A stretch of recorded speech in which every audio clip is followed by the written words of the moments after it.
ఆటేంట్రా అలా కొట్టాడు? ఆట చూడ్డానికి 11 మంది, ఫీల్డింగ్కి 80,000 మంది వచ్చారా. ఆటనే మార్చేశాడ్రా. ఆడు మగాడ్రా బుజ్జి. ఆడలా కొడతా ఉంటే మీరంతా చేతుల్లో వెన్న రాసుకున్నారేట్రా. బంతెత్తే పట్టుకోవాలరా.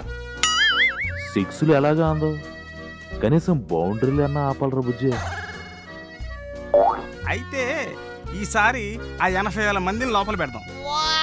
ఫార్వర్డ్ లెగ్ దగ్గర 10,000 మంది, మిడాన్ దగ్గర 30,000 మంది, వికెట్ల వెనకాల 20,000 మంది, బౌండరీల మీద ఇంకో 20,000 మంది. ఇదేమన్నా పొలిటికల్ మీటింగ్ అంటారా? ఎక్కడ పడితే అక్కడ జనాలు ఆడడానికి ప్లానింగ్ ఎంత సైలెంట్గా ఉంటే ఎగ్జిక్యూషన్ అంత వైలెంట్గా ఉంటది. నువ్వు వికెట్ల వెనకాల నుంచో ఆ పొడిగోడికి బంతి, ఆ పొట్టోడిని వెళ్ళి ఆడిని క్రీజ్ బయటికి తోయి మనం నువ్వు స్టంపింగ్ చేసాయి.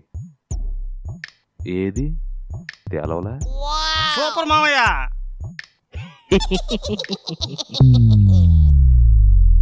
నేను ఎప్పుడు ఇంతే చూసి